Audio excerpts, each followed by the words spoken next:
கன்னி ராசிக்காரர்களே, இந்த நிமிஷம் நீங்கள் இந்த வீடியோவை பார்த்துட்ருக்கீங்கன்னா அது உங்கள் வாழ்க்கையோட ஒரு பெரிய திருப்பு முனை ஆரம்பமாக போகுதுன்னு அர்த்தம். சமீப காலமாக எல்லாமே கை கெட்டின தூரத்தில் வருது, ஆனால் கடைசி நிமிஷத்தில் நழுவி போகுதேன்னு ஒரு ஆதங்கம் உங்களுக்குள்ளே இருக்கும். நீங்கள் மற்றவங்களுக்கு வழிகாட்டுவீங்க, ஆனால் உங்களுக்கே ஒரு வழி தெரியாமல் தவிச்சிருப்பீங்க. இது ஏதோ தற்செயலாக நடக்கிற தடை இல்லைங்க, இது உங்களுக்கான ஒரு பரீட்சை காலம். ஆனால் பயப்படாதீங்க. கன்னிராசிக்கு அந்த தடைகளை உடைக்கிற சாவியை இன்னைக்கு இந்த வீடியோ மூலமாக கடவுள் உங்ககிட்ட கொடுக்க போகிறார். அந்த சாவி வேற எதுவும் இல்லை, உங்கள் குலதெய்வம் தான். உங்கள் வாழ்க்கையில் இப்போ இருக்கிற அந்த ஒரு பெரிய கவலையை மனசில் நினச்சிக்கிட்டு குலதெய்வத்தோட பேரை கமெண்ட்டில் ஒரே ஒரு முறை எழுதுங்க. அந்த ஒரு வரி உங்கள் மன பாரத்தை பாதியாக குறைக்கும், இந்த பலன்களை பழிக்க வைக்கும். அது மட்டும் இல்லாமல் நீங்கள் இன்னும் நம்ம குடும்பத்தில் இணையலைன்னா சப்ஸ்கிரைப் பண்ணி இப்போவே சேர்ந்துக்கோங்க. ஏன்னா உங்கள் முன்னேற்றத்திற்கான அந்த முக்கியமான ரகசியம் இங்கே தான் இருக்குது. வாழ்க்கையை மாற்ற போகிற இன்றைய கன்னிராசி பலன்களுக்குள்ளே போகலாம் வாங்க. அன்பான கன்னிராசி நேயர்களே, உங்களுடைய வாழ்க்கையில் நீங்களே எதிர்பார்க்காத நேரத்தில் ஒரு புதிய உறவு தானாக தேடி வந்து உங்களுக்கு மிகப்பெரிய மாற்றத்தை கொடுக்க போகிறாங்க. ஒரு மனுஷங்க உங்கள் வாழ்க்கையில் வராங்க அப்படின்னா அது சாதாரணம் கிடையாது. இப்போ இருக்கக்கூடிய கிரகங்களின் நிலை காரணமாக உங்கள் வாழ்க்கையில் முக்கியமான ஒருத்தர் வரப்போகிறாரு. அந்த சந்திப்பு உங்களுடைய வாழ்க்கையின் பாதையவே மாற்றக்கூடியதாக அமையப்போகுது. அதோட உங்கள் வாழ்க்கையில் மிக முக்கியமான திருப்புமுனை ஏற்படக்கூடிய காலமாகவும் இது இருக்கும். தொழில், பணம், குடும்ப வாழ்க்கை, ஆரோக்கியம் போன்ற விஷயங்களில் உங்களுக்கு என்ன மாதிரியான மாற்றங்கள் இருக்கும், எந்தெந்த விஷயங்களை நீங்கள் கவனமாக இருக்கணும் அப்படிங்கிறத பற்றி தான் இந்த வீடியோ பதிவில் பார்க்க போகிறோம். இந்த வீடியோவை ஸ்கிப் பண்ணாமல் கடைசி வரைக்கும் பாருங்கள். கன்னி ராசியில் உத்திர நட்சத்திரம் 2ஆம் பாதம், 3ஆம் பாதம், 4ஆம் பாதம், அஸ்த நட்சத்திரம், சித்திரை நட்சத்திரம் 1ஆம் பாதம், 2ஆம் பாதங்கள் இருக்கவங்களுக்கு கிரக நிலைகள் எப்படி இருக்குது அப்படின்னு பார்த்தீங்கன்னா, சத்ருஸ்தானத்தில் ராகுவும், கலத்திரஸ்தானத்தில் சனி, செவ்வாய், அஷ்டமஸ்தானத்தில் சூரியனும் புதனும் இருக்காங்க. பாக்கியஸ்தானத்தில் சுக்கிரனும், தொழில் ஸ்தானத்தில் குருவும், அயன சயன போகஸ்தானத்தில் கேதுவும் இருக்காங்க. இந்த கிரக நிலைகள் காரணமாக பூர்வீக சொத்து சம்பந்தமான பிரச்சனைக்கு உங்களுக்கு தீர்வு கிடைக்க போகுதுங்க. உடன் பிறந்தவங்க சில நேரங்களில் கருத்து வேறுபாடு ஏற்பட்டு இருந்தாலும் உங்களுக்கு உறுதுணையாக இருக்க போகிறாங்க. அரசு பணியில் இருக்கவங்களுக்கு பணியில் இருந்து வந்த பிரச்சனைகள் குறையும். வெளியூர் மற்றும் வெளிநாடு தொடர்பான பயணங்கள் கைகூடும். வேலை செய்யக்கூடிய இடத்துல நிம்மதி இருக்கும். செல்வ சேர்க்கை தொடர்பான முயற்சிகள் உங்களுக்கு வெற்றியை கொடுக்கும். எதிர்பாராத சில வரவுகள், அதன் மூலமாக சேமிப்புகளும் அதிகரிக்கும். இப்போ இருக்கக்கூடிய சூழ்நிலையில் நிதி தேவைகள் அதிகமாக இருக்கும். அந்த டைமில் செலவுகளை குறைக்க முடியாது. ஆனால் வருமானத்தை அதிகப்படுத்துவதற்கும் உங்களுடைய வருமானத்திலிருந்து சின்ன தொகையை சேமிக்கிறதுக்கும் சரியான திட்டமிடுதல் ரொம்பவே அவசியம். நிறைய நேரங்களில் உங்கள் வாழ்க்கையில் பின்னடைவில் வந்ததுக்கு என்ன காரணம் அப்படின்னு பார்த்தீங்கன்னா, புதுசாக நிறைய பிளான் எல்லாம் போடுவீங்க, ஆனால் அதை சரியாக ஃபாலோ பண்ண மாட்டீங்க. சரி, இனிமேலாவது இதை செய்யணும் அப்படின்னு நினச்சிக்கிட்டு தான் இருப்பீங்க, ஆனால் அதை செயல்படுத்த முடியாது. ஏதாவது ஒரு தடைகள் வந்து உங்களுடைய கண்ணை மறைக்கும். அதனால் சேமிப்பு விஷயத்தில் நீங்கள் கூடுதல் கவனம் செலுத்துறது நல்லதுங்க. தன்னம்பிக்கையும் விடாமுயற்சியும் உங்களிடத்தில் இருக்கும். அந்த டைமில் பல வருஷங்களாக முடிக்க முடியாமல் இருந்த வேலைகளை எல்லாம் ஈஸியாக செஞ்சு முடிப்பீங்க. இது வரைக்கும் உங்களுடைய வாழ்க்கையில் கடன் பிரச்சனைகள், நிதி நெருக்கடியால் நிம்மதி இழந்து ரொம்பவே தவிச்சிட்டு இருந்திருப்பீங்க. குடும்ப உறவுகள் மற்றும் நண்பர்களோட சின்ன சின்ன மன கசப்புகள் ஏற்பட்டு பிரிஞ்சு போயிருக்கிறதும், தொழில் மற்றும் வியாபாரத்தில் ஏற்பட்ட நஷ்டம் காரணமாக மன அழுத்தம் இருக்கிறதும், நீங்கள் எந்த ஒரு நல்ல விஷயத்தை செய்யணும் அப்படின்னு நினைக்கும் போதெல்லாம் அதில் ஏதாவது ஒரு தடைகள் ஏற்பட்டு நம்மளுடைய வாழ்க்கை எப்போ நல்லபடியாக மாறும், நல்லது எப்போ நடக்கும் அப்படின்னு ரொம்பவே எதிர்பார்த்து காத்துட்டு நீங்கள் என்னதான் நல்ல விஷயங்களை நினைச்சாலும், நல்லதையே மற்றவங்களுக்கு செஞ்சாலும் உங்களுக்கு தொடர்ச்சியாக கஷ்டங்களும் பிரச்சனைகளும் மாறி மாறி வந்துக்கிட்டு தான் இருக்குது. அதையெல்லாம் மறந்து தான் உண்டு, தான் வேலை உண்டு அப்படின்னு இருந்தாலும் மனசுக்குள்ளே ஏதோ ஒரு கவலை, ஏதோ ஒரு குழப்பம் உங்களை அதிகமாக யோசிக்க வச்சுட்ருக்கும். யாராவது என்னுடைய குழப்பங்களுக்கு பதில் சொல்ல மாட்டாங்களா, நல்ல தீர்வு சொல்ல மாட்டாங்களா, கடைசிக்கு என்னுடைய கஷ்டங்களை காது கொடுத்து கேட்க மாட்டாங்களா, ஆறுதலாக 4 நல்ல வார்த்தை பேசிட மாட்டாங்களா, என்னை உண்மையாக நேசிக்க மாட்டாங்களா, எதிர்பார்ப்பு இல்லாமல் என்கிட்ட பழக மாட்டாங்களா அப்படின்னு தான் நீங்கள் ஆதங்கப்படுறீங்க. இப்படி நினைக்கக்கூடிய உங்ககிட்ட நான் சொல்லக்கூடிய ஒரே ஒரு விஷயம், உங்களுடைய வாழ்க்கையில் உங்களுக்கு பிரச்சனைகள் இருக்குது, கஷ்டங்கள் வருது அப்படின்னா நீங்கள் நிறைய பாவங்கள் பண்ணிட்டீங்க அப்படின்னு அர்த்தம் இல்லைங்க. நீங்கள் தவறான நபர் அப்படின்னு அர்த்தம் இல்லை. இந்த வாழ்க்கை உங்களுக்கு சில பாடங்களை கற்றுக் கொடுக்குது அப்படிங்கிறத நீங்கள் உணர்ந்துக்க வேண்டிய காலகட்டம். சாதாரணமாக எல்லாரும் சொல்லலாம், நல்லது செஞ்சால் இங்கே காலம் இல்லை அப்படின்னு நினைப்பாங்க. நம்ம நல்ல விஷயத்தை எப்போ செஞ்சாலும் அதற்கான பலன்கள் உடனே கிடைக்கலனாலும் அதற்கு பின்னாடி ஒரு கால தாமதத்துக்கு பின்னாடி கட்டாயமாக கிடைக்கும் அப்படிங்கிறத நீங்கள் புரிஞ்சுக்கணும். கெட்ட பேர் வாங்குறது ரொம்ப ஈஸிங்க, சில நிமிடத்தில் நடந்துடும். ஆனால் நல்ல பேர் வாங்குறது ரொம்ப வருஷம் ஆகுங்க. அதனால் எப்போவுமே எதிர்பார்ப்புகளை குறைச்சிக்கிட்டு எப்பவும் போல் இயல்பாக இருக்க நீங்கள் பழகிக்கணும். இப்போ வரைக்கும் நீங்கள் எப்படிப்பட்ட கஷ்டமான சூழலில் இருந்தாலும் சரி, அதுவெல்லாம் நிரந்தரம் கிடையாது. உங்கள் வாழ்க்கை இன்னும் முடிஞ்சிடல அப்படிங்கிறத இங்கே ஞாபகத்தில் வச்சுக்கணும். இப்போ உங்கள் வாழ்க்கையில் இருக்கக்கூடிய கடன் பிரச்சனையோ, கணவன் அல்லது மனைவி பிரிவோ, அல்லது காதல் தோல்வியோ, அல்லது வேலை இல்லாமல் கஷ்டப்படுறதோ, இது மாதிரி உங்கள் வாழ்க்கையில் உங்களை சுற்றி நடக்கக்கூடிய எல்லா விஷயங்களும் உங்களை அழிக்கிறதுக்காக வரலங்க, உங்களை மாற்றுறதுக்காக வந்திருக்கு. ஒரு புதுவிதமான வாழ்க்கையை எதிர்காலத்தில் நீங்கள் வாழ போகிறீங்க. அதுக்கான ஒரு அடித்தளமாக தான் இதை நீங்கள் எடுத்துக்கணும். சிலருக்கு பார்த்தீங்கன்னா இந்த பிரச்சனையெல்லாம் கொஞ்ச நாளாக இருந்தால் பரவாயில்ல, ரொம்ப வருஷமாக இப்படி தான் போயிட்டுருக்கு, எனக்கு சுத்தமாக நிம்மதியே இல்லை, என் குடும்பத்தில் சந்தோஷம் இல்லை, என்னை எல்லாரும் ஏமாத்துறாங்க, எப்போவும் நான் மற்றவங்களுக்காக வாழ்கிற மாதிரியே இருக்குது, எனக்கு பிடிச்ச சின்ன சின்ன ஆசைகளை கூட என்னால் நிறைவேற்றிக்க முடியல, இதையெல்லாம் ஒரு நிமிஷம் நினச்சி கூட பார்க்க முடியல. இதெல்லாம் நினச்சி பார்க்கும்போது என்னடா இந்த வாழ்க்கை இது ஓடிட்டே இருக்கும், இதுவெல்லாம் எப்போ சரியாகும் அப்படிங்கிற கேள்விக்கு பதில் தெரியாமல் தான் இன்னுமே நீங்கள் ஓடிட்டுருக்கீங்க. இப்போ நீங்கள் எப்படிப்பட்ட சூழலில் இருந்தாலும் சரி, எவ்வளவு மன அழுத்தத்தில் இருந்தாலும் அதுவெல்லாம் உங்களுக்கு கூடிய சீக்கிரத்துலேயே மாறப்போகுது அப்படிங்கிறத நீங்கள் ஞாபகம் வச்சுக்கோங்க. சாதாரணமாக ஒரு டிகிரி 2 டிகிரி படிச்சுட்டு வேலை இல்லாமல் சில பேர் இருப்பீங்க. சில பேர் தன்னுடைய படிப்புக்கு சம்மந்தமே இல்லாமல் குறைவான சம்பளத்தில் தன்னுடைய குடும்ப கஷ்டத்துக்காக ஏதாவது ஒரு வேலையை செஞ்சுட்டு இருந்திருப்பீங்க. இந்த சுக்கிர ஆதித்ய யோகம் காரணமாக உங்களுடைய மனசுக்கு பிடிச்ச மாதிரியான நல்ல வேலை அதிக சம்பளத்தோடு கிடைக்க போகுது. அதே நேரத்தில் அந்த வேலையில் சில சவால்களை எல்லாம் கடந்து வந்தீங்கன்னா சில மாதங்களுக்கு பிறகு உங்களுக்கு பதவி உயர்வும் கிடைக்க போகுது. தொழில் மற்றும் வியாபாரம் மூலமாக நஷ்டத்தை சந்தித்து கடனில் இருக்கவங்களுக்கு உங்களுடைய புதிய யுக்திகள் மற்றும் புதிய முயற்சிகள் மூலமாக எல்லாவற்றிலும் இருந்து மீண்டு வருவீங்க. எதிர்பாராத நபர்கள் மூலமாக உங்களுக்கு உதவிகள் கிடைக்கும். நல்ல வேலையாட்கள் கிடைப்பாங்க. உங்களுடைய பொருளாதாரம் உயரப்போகுது. குடும்ப வாழ்க்கை இனிமையாக இருந்தாலும் குழந்தை பாக்கியம் இல்லை அப்படின்னு கோவிலுக்கும் ஹாஸ்பிட்டலுக்கும் மாறி மாறி போயிட்டு வந்திருப்பீங்க.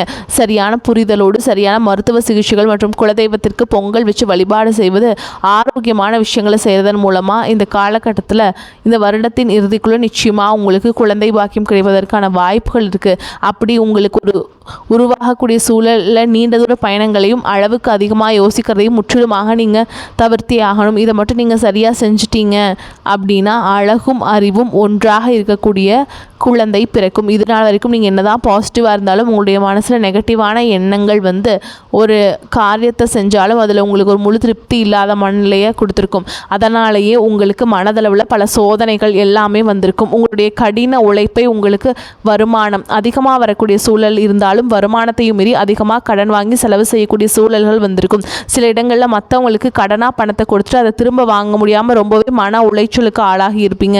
இதனாலேயே குடும்பத்திலையும் சரி தொழிலையும் சரி உங்களுக்கு நிம்மதி இருக்காது. உடல் ஆரோக்கியத்தை பொறுத்த வரைக்கும் 50 வயசுக்கு மேலே இருக்கவங்க ஏதாவது உடல் பிரச்சனை காரணமாக மருந்து மாத்திரைகளை அதிகமாக சாப்பிட்டாங்க அப்படின்னா அது குணமடையாமல் தொடர்ந்து பிரச்சனையை கொடுத்துட்டே இருந்திருக்கும். இனி வரக்கூடிய கிரகநிலைகள் காரணமாக மருந்துகளோடு இயற்கையான உணவு முறையையும் நீங்கள் எடுத்துக்கிட்டீங்க அப்படின்னா உங்களுடைய உடல் வலுப்பெறும்.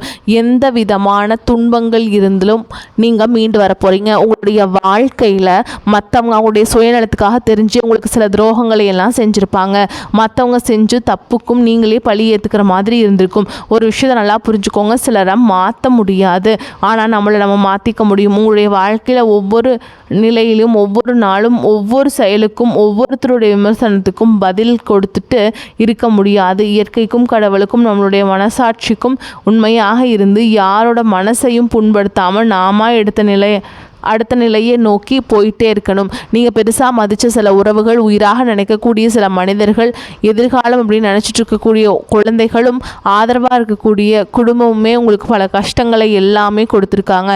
இவ்வளவு வழிகளையும் வேதனைகளையும் கடந்து இன்னும் நீங்கள் ஓரளவுக்கு நல்லா இருக்கீங்க. அதுக்கு மிக முக்கியமான காரணம் நீங்கள் கடவுள் மேலே வச்சுக்கிற நம்பிக்கையும் இதுவரைக்கும் நீங்கள் செஞ்ச நல்ல விஷயங்கள் தான் காரணம் அப்படிங்கிறத புரிஞ்சுக்கோங்க. உங்களை பொறுத்த வரைக்கும் இந்த வாழ்க்கையில் நீங்கள் பெருசாக எதையுமே ஆசைப்படலை. ஆரோக்கியமான சாப்பாடு, தனக்குன்னு சந்தோஷமான நல்ல குடும்பம், மனசுக்கு பிடிச்ச வீடு, தேவைகளெல்லாம் பூர்த்தி செய்யக்கூடிய அளவுக்கு வருமானம் கொடுக்கக்கூடிய வேலையோ தொழிலோ இது இருந்தால் போதும்.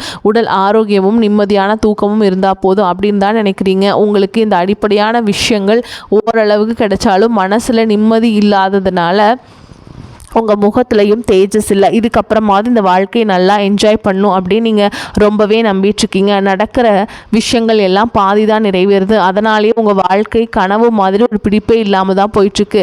எதை செய்ய போனாலும் ஏதாவது ஒரு தடைகள் வந்து உங்களுடைய வாழ்க்கையை முடிக்கிற மாதிரி இடைஞ்சலாக இருந்திருக்கும். இக்கட்டான நேரத்தில் யாராவது எனக்கு ஒரு சின்ன உதவி செய்ய மாட்டாங்களா, இக்கட்டான நேரத்தில் யாராவது எனக்கு சின்ன ஒரு கை தூக்கி விட மாட்டாங்களா அப்படின்னு எத்தனையோ முறை கடவுள்கிட்ட நீங்கள் வேண்டுதல் வச்சுருப்பீங்க. உங்களுடைய அத்தனை வேண்டுதல்களும் இனி பழிக்க போகுதுங்க. இதுவரைக்கும் வாடகை வீட்டில் இருந்திருப்பீங்க. அதனாலேயே உங்களுக்கு திருமணம் சில நேரங்களில் தடைபெற்றுட்டு இருந்திருக்கும். நேரடியாக சொல்லாமல் ஜாதகம் சரியில்லை, பொருத்தம் இல்லை, அரசாங்க வேலை இல்லை, பெற்றோர்கள் சரியில்லை அப்படின்னு தான் ஏதோ ஒரு காரணத்தை சொல்லி தட்டி கழிச்சிருப்பாங்க.